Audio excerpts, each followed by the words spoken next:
we get closer and closer, and then all of a sudden the boat stops, and I hear this noise.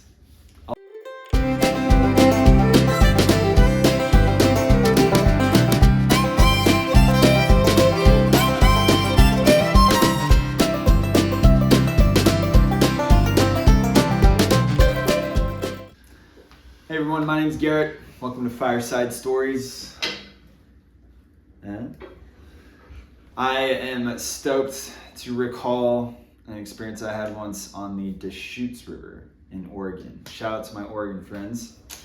This happened in summer of 2020, I believe. 2020. So glad it is in the past. Good riddance, 2020. Anyways, so we were going out to the Deschutes River to run a trip with a couple families. It was a great time, beautiful weather. The Deschutes is a world of extremes.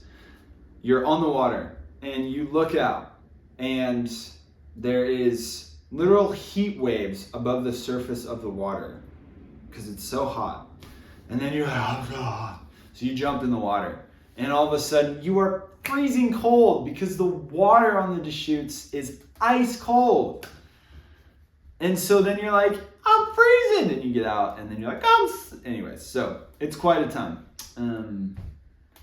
This was day 3 or day 4 of a 5-day raft trip.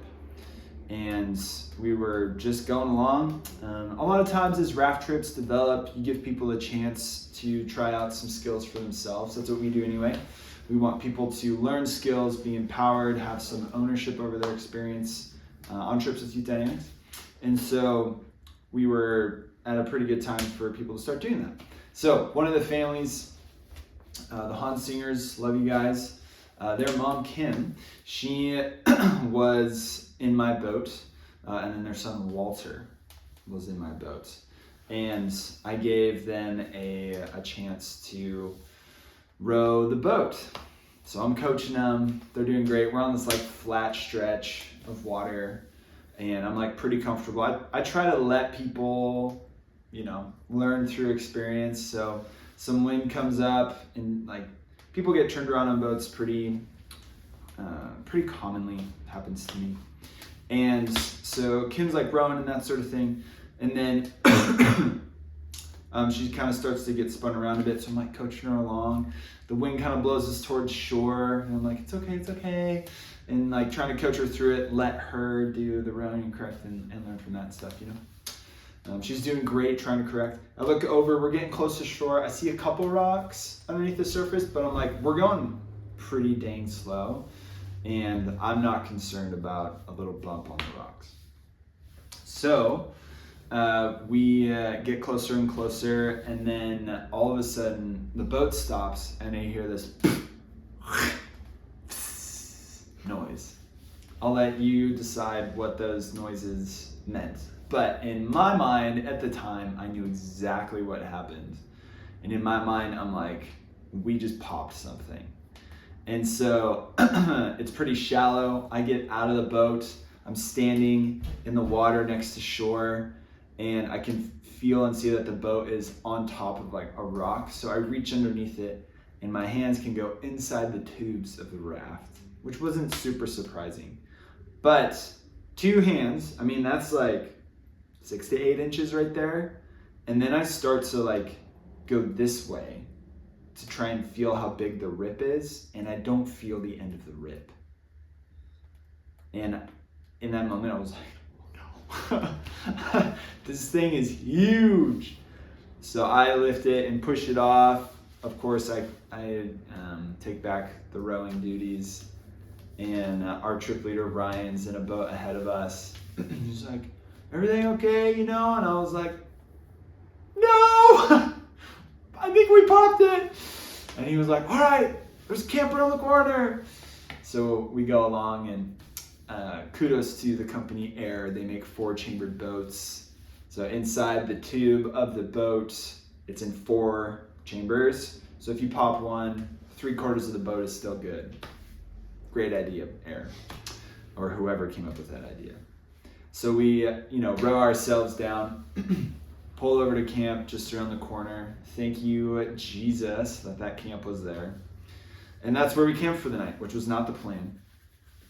And and so I get to, the part, and I'm like, I'm so embarrassed in this moment. And at that time of my life, I was becoming aware of my perfectionism, how much I really found self-worth and security from my performance and trying to keep everything together.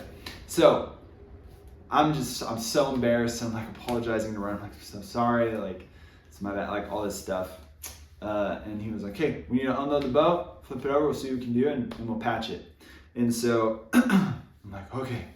And inside I'm like, this thing costs like $6,000. This is a really expensive mistake, all this stuff. Come to find out, it was under warranty. So that made me feel a lot better, but still not that great.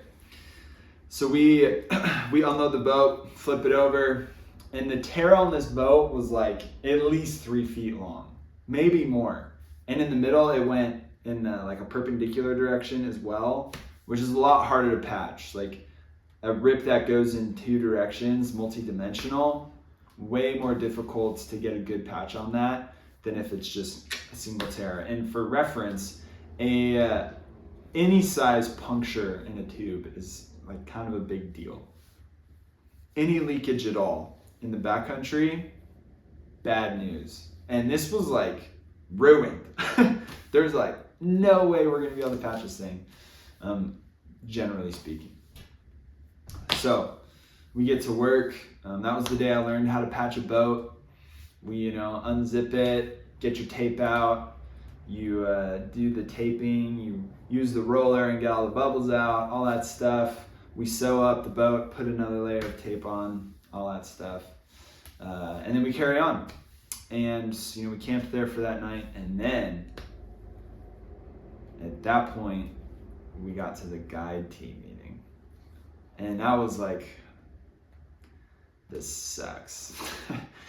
Now we got to talk about it, like for real. The group was amazing during, the evening. They were just really encouraging, all this stuff. So no one was like giving me a hard time per se, but I was giving myself a hard time. Usually we're our own worst critics, our own worst enemies. So I was doing that to myself, and yeah, we just got straight to it. And Ryan, as the trip leader, was of course leading the discussion, and he's like, tell us what you're thinking. What are you feeling? Just fill us in. And so I tried to be really honest, like offering the trip, like I made a mistake. I messed up the plans, I messed up the rhythm. Like, I don't know what tomorrow's gonna look like. We have like the biggest rapids of the trip tomorrow, all this stuff. Like, is the patch gonna hold? All these questions, right? And then Ryan just demonstrated incredible leadership in that moment, but he said something that has been like really formative for me.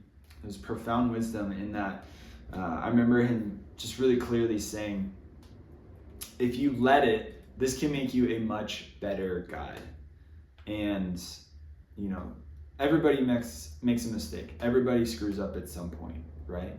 But we all have that choice to decide, like, how am I going to respond? Where do I go from here? What do I do now?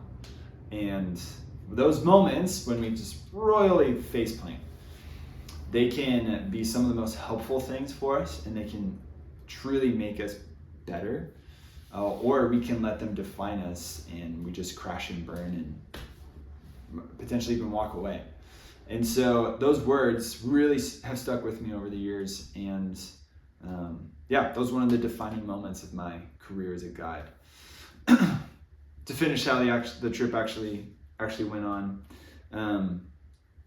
the next day, of course, I was rowing, and the patch held pretty well, but it still had a leak. So I would have another person on my boat, and we had pumps that are like this big where you put 2 hands on it, and so we had a pump handy on the boat. And basically, before we'd go into any sort of sizable rapid or current, one person would just quick top off the boat and then grab the pump and like hang on for dear life.